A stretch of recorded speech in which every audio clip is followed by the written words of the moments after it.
Let's look at I'll go back over a couple of those experiences, like the Opryland. That would have been, what, like a musical review type situation? Or what did you do? Well, you know, they bill Opryland as an entertainment theme park, as opposed to an amusement park.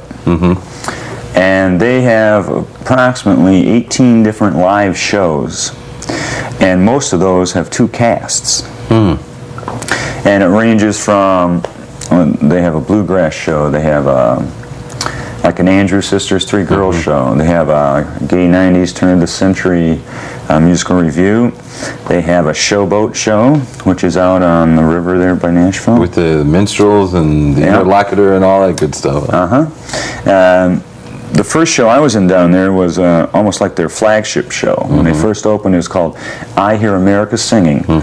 And it was a montage of America's music from the 20s to the present. And we must have done probably 400 songs in that show, but we'd only do like half of a chorus or one chorus of a song. And then we'd have dialogue to introduce the different songs which we went through. We went through decade to decade. Was it like an elaborately constructed medley of songs where they all fit together? Yeah. And they would have us portray different famous people from the different eras also. And see, I did FDR, and I did John Kennedy. I did Archie Bunker, Carol O'Connor. Yeah, that was back where we got the first 2 first two I can see. Well, they tried to tie it into modern time, you know. But we had people doing Will Rogers, and we had someone doing Elvis, of course, and Bing Crosby, Frank Sinatra. What was it like working? Well, I mean, like, what would your day be like? Well, we go to the park, and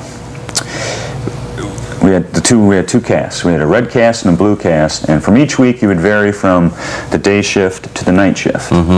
So we'd go in about 11:30 for the day shift. First show would be at 1, do a 1 o'clock show, 2:15 show, a 3:30 show, and then like a 5 o'clock show. And then just as we were doing the 5 o'clock show, the night cast would come in. And we'd finish and change and leave, and they would change and start for their first night show at 6.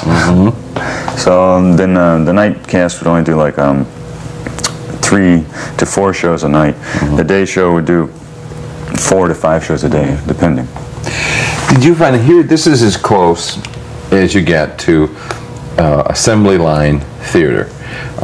Very professional, very talented people knew their stuff, the musicians were playing the right notes, and everybody's working at a very high level, and yet it's very steady, you know, it's very much time clock sort of work. Did you still find it was fun to do? Yes, I did. Yeah. And that's something that I prided myself on, because you would see, you know, your friends and other performers, and you could tell when they would let down, or especially toward the end of the summer, they'd start to, oh, gotta do a show, oh, it's time. But once that music started and you saw the audience out there, I made sure that I got right back up for it. It's always the first time for somebody out there. It's the first time. No, the first year I was down there, I think I did the show over 300 times. The second year I did it over 450 times.